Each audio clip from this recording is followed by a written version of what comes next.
Hello, this is Jay Mitchell, and we are back for another episode of the Libertarian Uncensored podcast, going over all the posts on the Libertarian Uncensored subreddit. Let's get right into it. So first we have Bipartisan Political Survey on Worker Cooperatives from docs.google.com, posted by Yoshi Man. I think that's 1,000,001 and then a bunch of zeros, so I think that might be a million or a billion or some big number. And they said, "Hi, r/Libertarian Uncensored. I'm doing a small bipartisan political survey on worker cooperatives. If any of you would like to respond, that would be great. I'm interested in hearing the perspective from this sub. Have a nice day." And yeah, personally, I would say the libertarian position on worker cooperatives is that if workers want to form them, they should be able to do so, but they should be voluntary rather than forced, just like any other collectivism. If people want to do it voluntarily, I think that's fine. But I think if they're forced to join a cooperative, I don't think that's very libertarian. Same with a union or a commune or any other collectivist form of workership.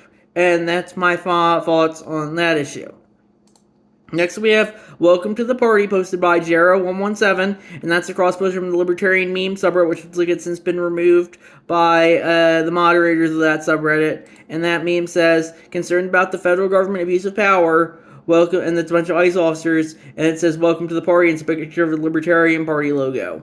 And I would agree on that. If you're concerned about government abuse of power, you should join the Libertarian Party. With that being said, a lot of members of the Libertarian Party did enable Trump getting reelected in the first place, which I think is important to remember as well. But regardless, I do think the Libertarian Party should stand against government authoritarianism, whether it has a D next to its name or an R next to its name, and that's what I think. What I think of that. Next we have top prosecutors in D.C., Minneapolis leave amid turmoil over shooting probe from WashingtonPost.com, posted by Ninja Lover, and they added, multiple senior prosecutors in Washington, Minnesota are leaving their job amid turmoil over the Trump administration's handling of the shooting death of a Minneapolis woman. The departures include at least 5 prosecutors from the U.S. Attorney's Office in Minneapolis, including the office's second in command, according to emails made by the Washington Post and people familiar with the matter. And yeah, personally, ultimately, if you're working a job as a government prosecutor, the government can fire you or make your job harder for any reason it wants to. And if you want to leave or quit that job, I think you're fine doing that. But it's interesting how Reddit they say, "Oh, I hate the government," but yet they're sad that these government prosecutors are leaving because they're viewed as being more in-group than out-group. That's very much how Reddit views politics. It's just who's in the in-group, who's in the out-group. And that's my thoughts on that issue. Next we have new documents shed light on Renee Good's ties to ICE monitoring efforts in Minneapolis from CNN, posted by Ninja Lover, and they added, "There's nothing in there that suggests attacking ICE agents or engaging in any other form of physical harm or property damage," says Timothy Zick, a professor at William & Mary's Law School who wrote a book on protest law. "This is authoritarianism 101 where you blame the dissenters and the activists for causing their own death."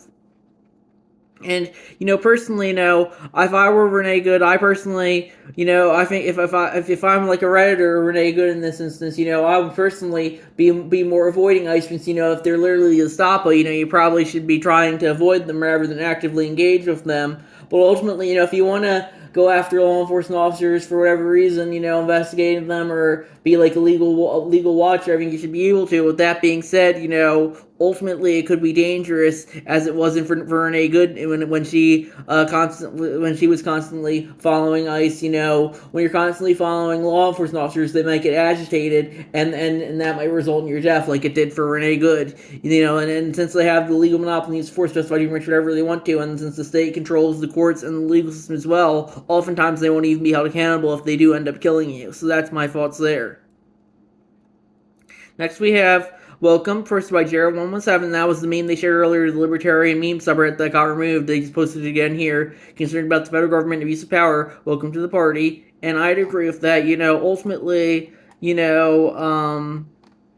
I do think the Libertarian Party, they did have Trump speak at their convention, but I do think, the Libertarian Party is consistently the party of principle. A lot of people complain, "Oh, the Libertarian Party is too small and it will never win anything," but I think that allows it to be much more principled than any of the major parties are, especially when it comes to the authoritarianism prevented by the uniparty of the Republicrats. And that's my thoughts on that issue. Next we have Watch, ICE is now literally breaking down people's doors in 1930s Gestapo-style raids, posted by a Narco Federation, and that's the link to a YouTube video from the Humanist Report. And they added, the scene in Minneapolis looks eerily familiar to 1940s Germany. In the aftermath of ICE's execution of Rene Good, the ICE Gestapo has threatened, harassed, assaulted, and terrorized the countless lovers in Minneapolis and elsewhere. To boot, hordes of ICE agents are now going door to door. Minneapolis, just like a JD Vance said they would. In this video, we'll talk about the parallels between Germany's 1940s Gestapo and ICE. We'll also explain why they're ramping up their repression and why there is a hair on fire moment for the country. And yeah, personally, I think comparing them to the Gestapo is a little hyperbolic, but Reddit's compared Trump to Hitler for years. Eventually, you get tired of it, of all the Nazi comparisons. I would agree that Nazi Germany in the 1930s was very authoritarian, but ultimately all governments are going to be authoritarian to some extent. But Reddit only seems to care about authoritarianism when it has an R next to its name. If it had a D next to its name, Reddit would be completely fine with it. It's a lot like how Obama deported a shit ton of people as well, but the TV didn't say to be mad about it, so Reddit didn't care. But now Trump's doing the same thing, and suddenly it's the worst thing ever. And yeah, personally, I don't really care for ICE. I think they're just another three-letter agency. Ideally, in my world, ICE would be a private militia rather than a public law enforcement agency. And they would only deport violent criminals rather than pretty much anyone they feel like. But regardless, ultimately, Reddit only cares since they're more out-group coded than group coded. I'm sure if it was a law enforcement agency going after people under a Democrat president who were perceived as MAGA, Reddit would think it's the greatest thing ever. But Reddit just states ICE because it's out-group coded rather than in-group coded, as I said. Next we have, yup, take the money from us, give us nothing back, rinse and repeat, and that's posted by Expert Swan 8267, and that's a cross post from the America First meme subreddit, and that's a tweet from Eric July, who tweeted, at some point you have to stop acting like fraud is some weird glitch in the welfare machine. Fraud isn't the exception, it's the predictable outcome of a system that takes money by force and disperses it through bureaucracies. Don't act confused an opportunity to show up to feed. When you build an entire economy around other people's money, you're not creating compassion, you're creating incentives for corruption. And I would agree with that. Ultimately, if since taxpayer dollars are ultimately the subject can be thrown around by the government wherever they feel like, ultimately, it's an environment ripe for corruption and fraud. But ultimately, that's why I think we should have voluntary taxation rather than forced taxation. If taxation was voluntary, and people could earmark where their taxpayers' dollars were going to, fraud and corruption like this would be less likely to happen, I would say. Next we have, U.S. plane used in boat strike was made to look like civilian aircraft from WashingtonPost.com, posted by Ninja Lover, and they added, the Trump administration's first deadly strike on an alleged drug smuggling boat in early September was conducted by a secretive military aircraft painted to look like a civilian plane. Multiple officials confirmed to the Washington Post on Monday, feigning civilian status and then carrying out an attack of explicit intent to kill or wound the target is known as perfidy under the law of armed conflict, a war crime according to legal experts. And yeah, personally, I don't think the U.S. should be disguising its planes like civilian aircraft, but ultimately, the U.S. government can disguise its planes however it feels like, and since they have the monopoly in the use of force, they can justify whatever they feel like a lot of the time, and oftentimes there's nothing you can do about it. People might say, oh, it's a war crime, but ultimately, international law is not something that is ultimately going to be policed. There's no international governing body. I guess you have the UN, but the UN military force isn't nearly the size of the US military force, and that's ultimately why,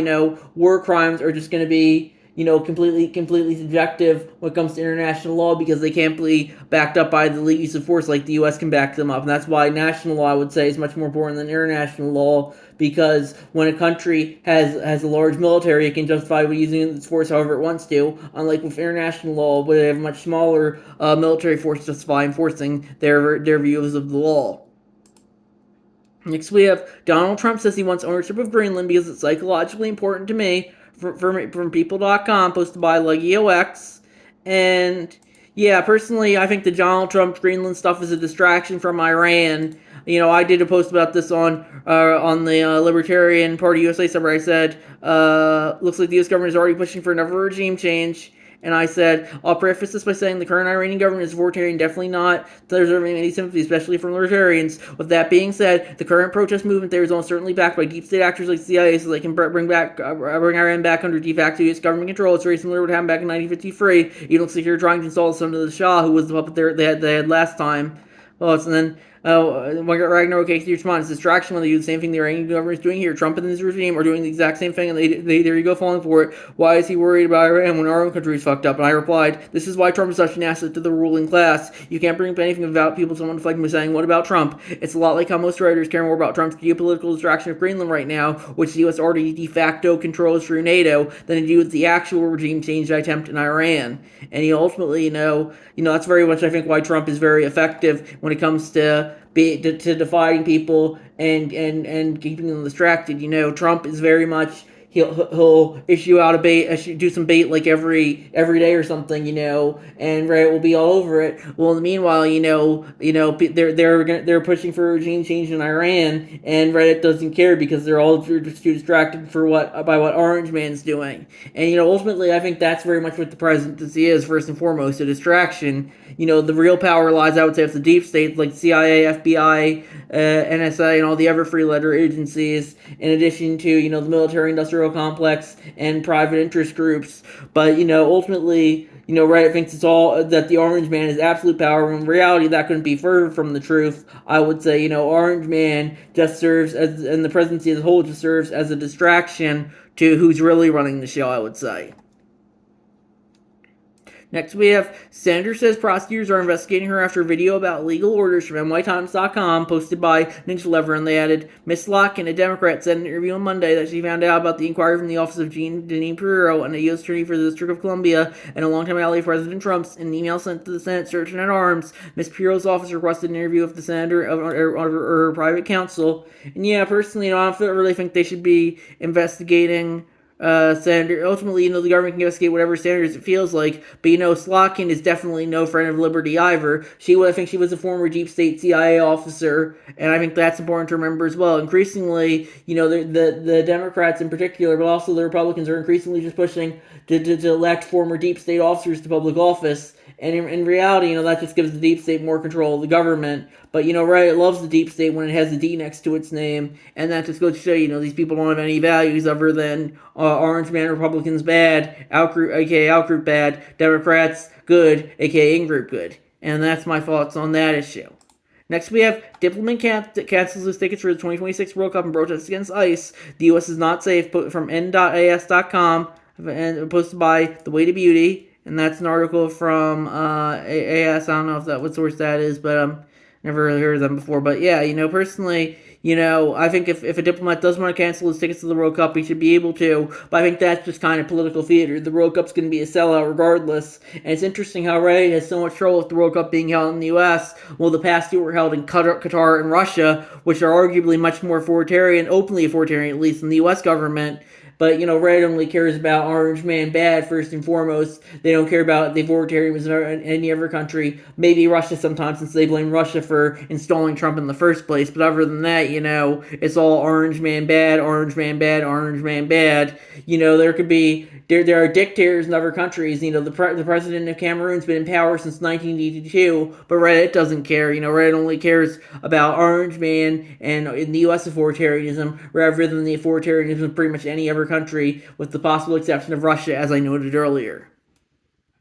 Next, we have They Tried to Warn Us, posted by Ragnarok KXG, and that's the post, the ultimate dystopian crossover episode, according to the internet. And it's a Venn diagram. One circle says 1984, one says Brave New World, one says Animal Farm, one says Cyberpunk 2077, and they all overlap, and it says MAGA USA in the center. And yeah, if you don't think this is as bad as all those, I think you should be able to, but I think this is much more par for the course than Reddit makes it out to be. Reddit, I was like someone posted on the Libertarian Party USA subreddit, an article from Reason.com, Trump 2.0 Year 1, a Libertarian Nightmare, and I replied it as Varvaro posted that, and I replied, pretty much all the post-World War II, arguably earlier, but that's when the current world order was implemented. U.S. government is a libertarian nightmare, but Redditors can't seem to think of politics in any terms other than Orange Man bad. And if you want your framework of politics to just be Orange Man bad, have whatever framework you want to. I'm libertarian, but you should definitely be more critical of other government actors rather than Orange Man. Orange Man is definitely no friend of liberty, but as I said earlier, he's mostly just a distraction from who's really running the show, I would say. Next we have fuck ICE and fuck DHS, posted by Ragnarok XG, and that's a tweet from Homeland Security, who tweeted, "Reminder to all ICE officers, you have federal immunity in the conduct of your duties. Anybody who lays a hand on you or tries to stop you or tries to obstruct you is committing a felony. You have immunity to perform your duties, and no one, no city official, no state official, no illegal alien, no left statute or domestic insurrectionist can prevent you from fulfilling your legal obligations and duties. The Department of Justice made clear that if officials cross that line into obstruction, into criminal conspiracy against the United States or against ICE officers, then they will face justice," at Stephen Miller. And yeah, personally, I don't think ICE officers should have federal immunity, but ultimately, the federal government is ultimately going to take legal supremacy over the state government. That was kind of the outcome of the Civil War. You used to have this argument: who has more power, the state governments or the federal governments? And the Civil War kind of proves that the federal government has more power overall. And the Civil War was good in some aspects. It got rid of slavery in the South.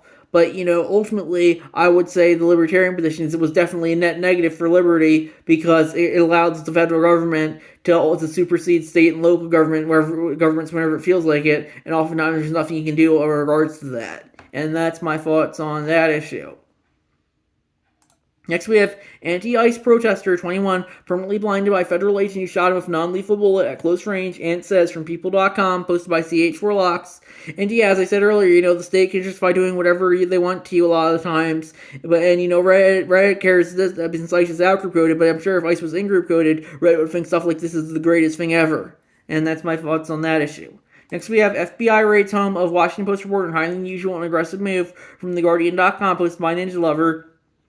And yeah, I definitely don't care for Washington Post, but at the very least, Washington, and the Washington Post is pretty much just all going to be generic uniparty narrative, uniparty political narratives, just like pretty much all of the other legacy media, like ABC, CBS, NBC, New York Times, and all that. But ultimately, they're a private newspaper and they can publish whatever they feel like. And but the FBI is a public government agency, and they can storm whoever they feel like at any time. And oftentimes, there's nothing you can do about it. I personally don't think the FBI should be raiding the Washington Post, even if I don't care for them. But ultimately, the government can justify doing whatever it feels like, and oftentimes there's nothing you can do about it since they have the legal monopoly and use of force. Next, we have man reminds ICE agent of his Second Amendment rights during a door-to-door operation in the Twin Cities, Minnesota. The ICE agents suddenly become unread and interested. 11426, posted by DMBFFF, and that's a cross post from the Liberal Gun Owners subreddit. And yeah, personally, I think that this is a time you should really be focusing on your Second Amendment rights. I think it's interesting. A lot of progressives say, "Oh, Trump's literally Hitler, ICE is literally Gestapo, but we need to ban guns." And it just goes to show you that they have no consistent political beliefs other than what's been programmed into them. I think this is the time, if you want to defend yourself against law enforcement of any kind, be it ICE or just the regular police. I think you should be able to do so. And if you want to justify doing whatever you want to, you should be able to do so. The courts might not back you up on it because the state controls the courts, and since they control the police and law enforcement as a whole as well, they'll ultimately try and back up their own. But ultimately, people are going to justify what they justify regardless of the system of government in place. And that includes non-government actors as well, I would say. And that's my thoughts on that issue. I think we're going to wrap it up there. I'll see you guys in the next episode. Bye.